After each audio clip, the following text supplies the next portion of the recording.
Chapter 19. Anarchy and Chaos and Killing. A message concerning Egypt. Watch this. God riding on a fast-moving cloud, moving in on Egypt. The god idols of Egypt shudder and shake. Egyptians paralyzed by panic. God says, I'll make Egyptian fight Egyptian, brother fight brother, neighbor fight neighbor, city fight city, kingdom fight kingdom, anarchy and chaos and killing. I'll knock the wind out of the Egyptians. They won't know coming from going. They'll go to their god idols for answers. They'll conjure ghosts and hold seances, desperate for answers. But I'll turn the Egyptians over to a tyrant most cruel. I'll put them under the rule of a mean, merciless king. Decree of the Master, God of the angel armies. The river Nile will dry up, the riverbed baked dry in the sun. The canals will become stagnant and stink. Every stream touching the Nile dry up. River vegetation will rot away, the banks of the Nile baked clay, the riverbed hard and smooth. River grasses dried up and gone with the wind. Fishermen will complain that the fishing's been ruined. Textile workers will be out of work. All weavers and workers in linen and cotton and wool. Dispirited, depressed in their forced idleness. Everyone who works for a living, jobless. The princes of Zoan are fools. The advisors of Pharaoh, stupid. How could any of you dare tell Pharaoh, trust me, I'm wise, I know what's going on. Why, I'm descended from the old wisdom of Egypt. There's not a wise man or woman left in the country. If there were, one of them would tell you what God of the angel armies has in mind for Egypt. As it is, the princes of Zoan are all fools, and the princes of Memphis, dunces. The honored pillars of your society have led Egypt into detours and dead ends. God has scrambled their brains. Egypt's become a falling down in his own vomit drunk. Egypt's hopeless, past helping. A senile, doddering old fool. On that day, Egyptians will be like hysterical schoolgirls, screaming at the first hint of action from God of the angel armies. Little Judah will strike terror in Egyptians. Say Judah to an Egyptian and see panic. The word triggers fear of the God of the angel army's plan against Egypt. On that day, more than one city in Egypt will learn to speak the language of faith and promise to follow God of the angel armies. One of these cities will be honored with the title City of the Sun. On that day, there will be a place of worship to God in the center of Egypt and a monument to God at its border. It will show how the God of the angel armies has helped the Egyptians. When they cry out in prayer to God because of oppressors, He'll send them help, a Savior who will keep them safe and take care of them. God will openly show Himself to the Egyptians, and they'll get to know Him on that day. They'll worship Him seriously with sacrifices and burnt offerings. They'll make vows and keep them. God will wound Egypt, first hit and then heal. Egypt will come back to God, and God will listen to their prayers and heal them from head to toe. On that day, there will be a highway all the way from Egypt to Assyria. Assyrians will have free range in Egypt, and Egyptians in Assyria. No longer rivals, they'll worship together, Egyptians and Assyrians. On that day, Israel will take its place alongside Egypt and Assyria, sharing the blessing from the center. God of the angel armies, who blessed Israel, will generously bless them all. Blessed be Egypt, my people. Blessed be Assyria, work of my hands. Blessed be Israel, my heritage. Chapter 20. Exposed to mockery and jeers. In the year the field commander, sent by King Sargon of Assyria, came to Ashdod and fought and took it, God told Isaiah, son of Amoz, go, take off your clothes and sandals. And Isaiah did it, going about naked and barefooted. Then God said, just as my servant Isaiah has walked around town naked and barefooted for 3 years as a warning sign to Egypt and Ethiopia, so the king of Assyria is going to come and take the Egyptians as captives and the Ethiopians as exiles. He'll take young and old alike and march them out there naked and barefooted, exposed to mockery and jeers. The bared buttocks of Egypt on parade. Everyone who has put hope in Ethiopia and expected help from Egypt will be thrown into confusion. Everyone who lives along this coast will say, "Look at them, naked and barefooted, shuffling off to exile. And we thought they were our best hope, that they'd rescue us from the king of Assyria. Now what's going to happen to us? How are we going to get out of this?" Chapter 21. The Betrayer Betrayed. A message concerning the desert at the sea. As tempests drive through the Negev desert, coming out of the desert, that terror-filled place, a hard vision is given me. The betrayer betrayed, the plunderer plundered. Attack, Elam. Lay siege, Media. Persians, attack. Attack, Babylon. I'll put an end to all the moaning and groaning. Because of this news, I'm doubled up in pain, writhing in pain like a woman having a baby. Baffled by what I hear, undone by what I see. Absolutely stunned, horror-stricken.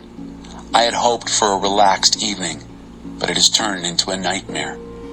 The banquet is spread, the guests reclining in luxurious ease, eating and drinking, having a good time, and then, "To arms, princes, the fight is on!" The master told me, "Go, post a lookout. Have him report whatever he spots. When he sees horses and wagons in battle formation, lines of donkeys and columns of camels, tell him to keep his ear to the ground. Note every whisper, every rumor." Just then, the lookout shouted, "I'm at my post, master, sticking to my post day after day, and all through the night. I watched them come, the horses and wagons in battle formation. I heard them call out the war news in headlines. Babylon fallen, fallen, and all its precious god idols smashed to pieces on the ground." Dear Israel, you've been through a lot. You've been put through the mill. The good news I get from God of the angel armies, the God of Israel, I now pass on to you. A message concerning Edom. A voice calls to me from the Seir Mountains in Edom. "Night watchman, how long till daybreak? How long will this night last?" The night watchman calls back, "Morning's coming, but for now, it's still night. If you ask me again, I'll give the same answer." A message concerning Arabia. You'll have to camp out in the desert badlands, you caravans of Dedanites. Haul water to the thirsty, greet fugitives with bread. Show your desert hospitality, you who live in Tema, the desert swarming with refugees escaping the horrors of war. The master told me, "Hang on, within 1 year, I'll sign a contract on it. The arrogant brutality of Kedar, those hooligans of the desert, will be over. Nothing much left of the Kedar toughs. The God of Israel says so." Chapter 22. A country of cowards. A message concerning the Valley of Vision. What's going on here anyway? All this partying and noise-making, shouting and cheering in the streets, the city noisy with celebrations. You have no brave soldiers to honor, no combat heroes to be proud of. Your leaders were all cowards, captured without even lifting a sword. A country of cowards captured escaping the battle. You looked, but you never looked to him. In the midst of the shouting, I said, "Let me alone. Let me grieve by myself. Don't tell me it's going to be all right. These people are doomed." It's not all right. For the Master, God of the angel armies, is bringing a day noisy with mobs of people, jostling and stampeding in the Valley of Vision, knocking down walls and hollering to the mountains, "Attack! Attack!" Old enemies Elam and Kir arrive armed to the teeth, weapons and chariots and cavalry. Your fine valleys are noisy with war, chariots and cavalry charging this way and that. God has left Judah exposed and defenseless. You assessed your defenses that day, inspected your arsenal of weapons in the forest armory. You found the weak places in the city walls that needed repair. You secured the water supply at the lower pool. You took an inventory of the houses in Jerusalem and tore down some to get bricks to fortify the city wall. You built a large cistern to ensure plenty of water. You looked and looked and looked, but you never looked to him who gave you this city, never once consulted the one who has long had plans for this city. The Master, God of the angel armies, called out on that day, called for a day of repentant tears, called you to dress in somber clothes of mourning. But what do? You throw a party, eating and drinking and dancing in the streets. You barbecue bulls and sheep and throw a huge feast, slabs of meat, kegs of beer. Seize the day, eat and drink, tomorrow we die. God of the angel armies whispered to me his verdict on this frivolity. You'll pay for this outrage until the day you die. The Master, God of the angel armies, says so.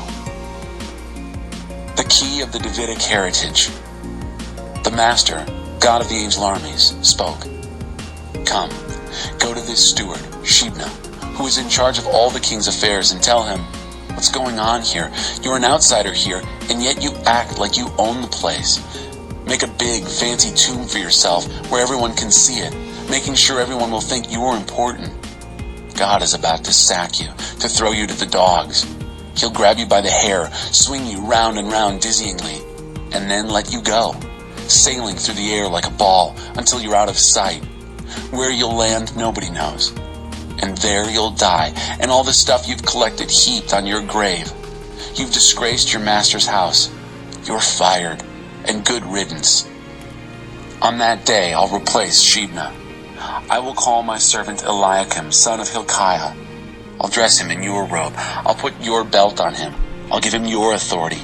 He'll be a father leader to Jerusalem and the government of Judah. I'll give him the key of the Davidic heritage. He'll have the run of the place. Open any door and keep it open. Lock any door and keep it locked. I'll pound him like a nail into a solid wall. He'll secure the Davidic tradition. Everything will hang on him, not only the fate of Davidic descendants, but also the detailed daily operations of the house, including cups and cutlery.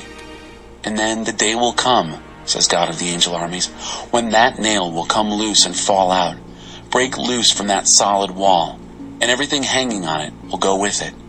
That's what will happen. God says so. Chapter 23. It was all numbers, dead numbers, profit and loss. Wail, ships of Tarshish, your strong seaports all in ruins. When the ships returned from Cyprus, they saw the destruction. Hold your tongue, you who live on the seacoast, merchants of Sidon. Your people sailed the deep seas, buying and selling, making money on wheat from Shihor, grown along the Nile, multinational broker in grains. Hang your head in shame, Sidon. The sea speaks up. The powerhouse of the ocean says, I've never had labor pains, never had a baby, never reared children to adulthood, never gave life, never worked with life. It was all numbers, dead numbers, profit and loss. When Egypt gets the report on Tyre, what wailing, what wringing of hands. Nothing left here to be proud of.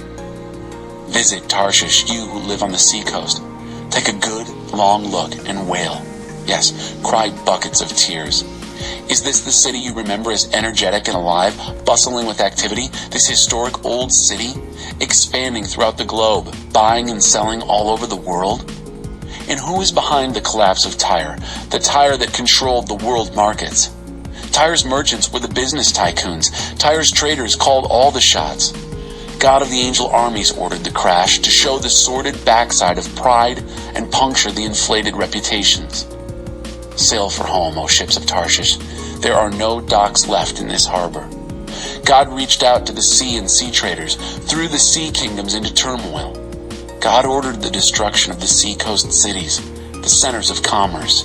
God said, there's nothing left here to be proud of, bankrupt and bereft Sidon.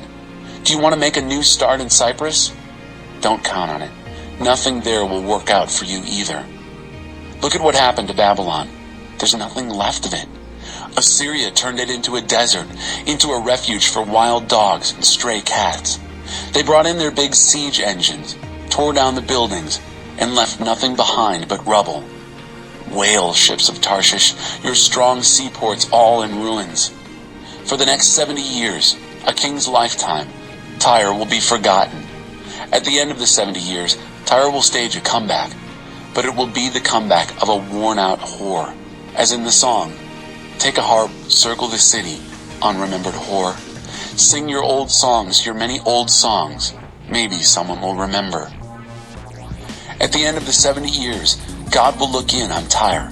She'll go back to her old whoring trade, selling herself to the highest bidder, doing anything with anyone, promiscuous with all the kingdoms of earth, for a fee. But everything she gets, all the money she takes in, will be turned over to God. It will not be put in banks. Her profits will be put to the use of God-aware, God-serving people, providing plenty of food and the best of clothing.